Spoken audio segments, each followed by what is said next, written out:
super teams, something that is a part of basketball, even if it is frustrating. You love them if they're on your team, hate them if they're on, another. But today we'll be talking about a super team that did not go so well, as you can maybe tell from the background gameplay. Where I'm not even playing as them, but you can probably guess what team I'm talking about.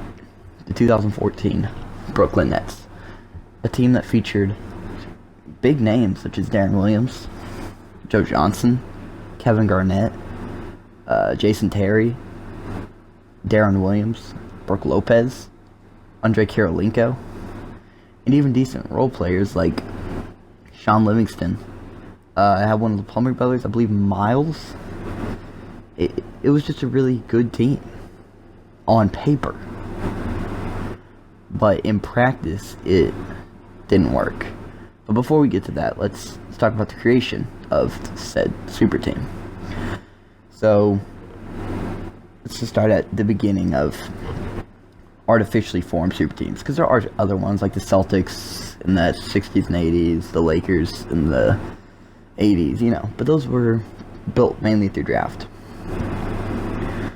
The one I'm thinking of talking about that I think started it personally would be obviously the 2008 Boston Celtics. I feel like probably where most people would say the start of the super team era began.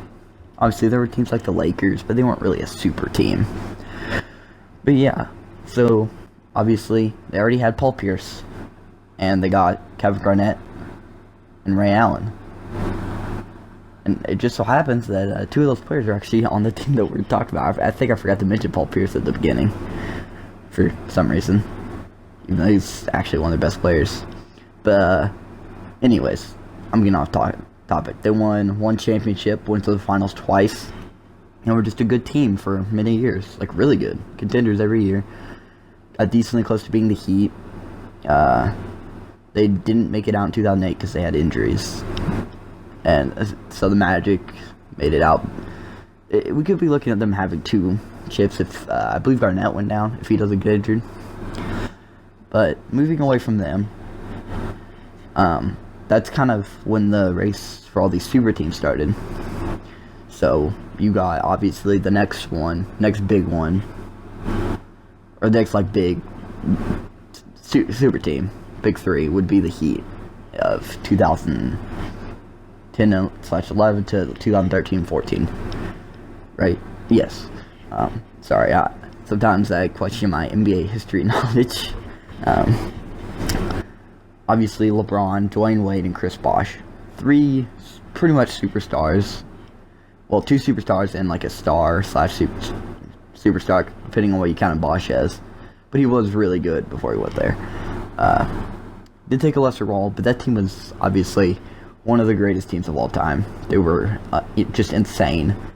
Even if they did lose two finals. The first one was kind of chemistry, trying to figure out who the top dog was, stuff like that,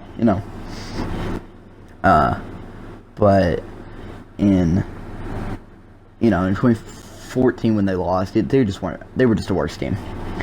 The Spurs were just straight up better. Wade wasn't himself anymore. But yeah, the other super teams I look at would be a team like the Lakers, who tried it. Now I guess you could count the 04 Lakers as also trying it with Karl Malone and Gary Payton. But we're gonna look at the 2012 Lakers, or 2013 Lakers, whatever year that was, with Kobe, Dwight Howard, Steve Nash, and I believe they still had Powell. Yeah. Obviously, they tried to get Chris Paul, which would have created an insane super team, but obviously that just didn't work out. But I don't think they're probably a little mad, but it's okay. But that's probably one of the big failed super teams that you talk about. That might be a topic for another day. But that's one of the... I feel like I'm forgetting one that I can't think of. But, there's obviously other smaller attempts at super teams. Obviously, the Warriors created a super team. The Cavs kind of tried it. didn't work out the greatest for them, but you know, it was good.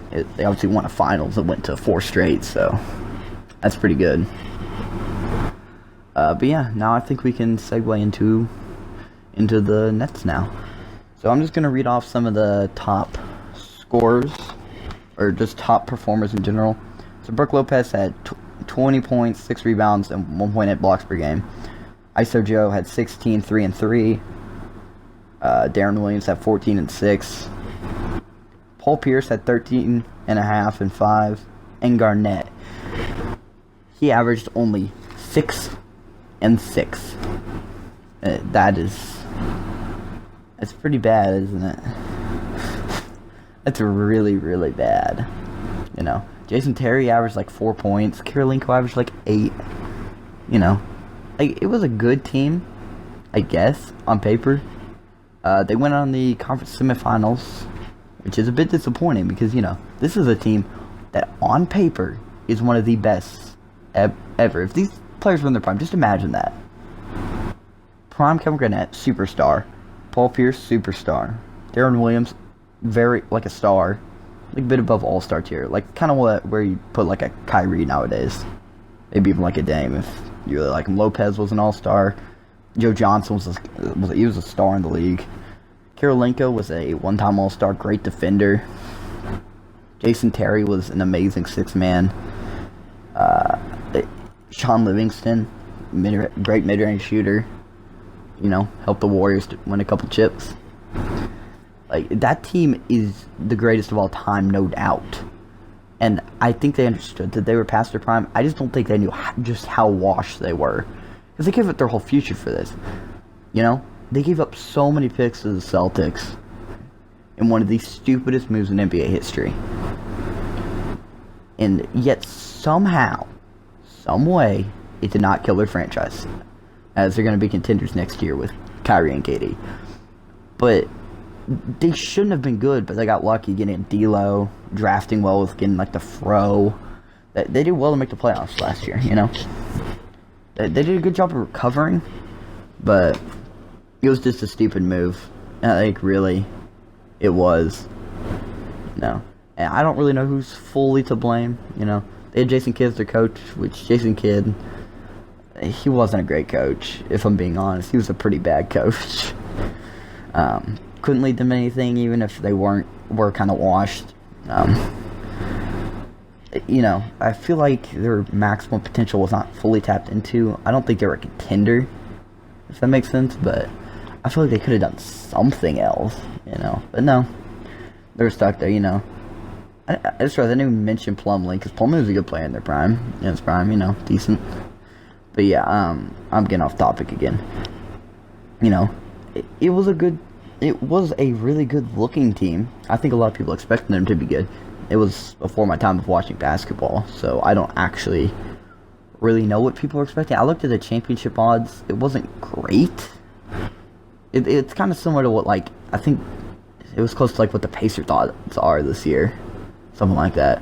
So not too bad, though. That's the thing. I think the Pacers could win the championship. I think it's possible because they're a good team. But not great odds, but they're not terrible.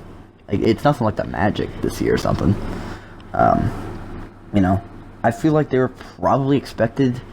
I'm sure at the time, if I'm just tapping into what I think would happen, they probably were expected to beat the Heat and stuff, who I'm sure probably beat them. They were either beat by the Heat or the Pacers. I don't know which one. I would imagine they were actually probably beat by the Pacers, because I think the Pacers were the 2 seed.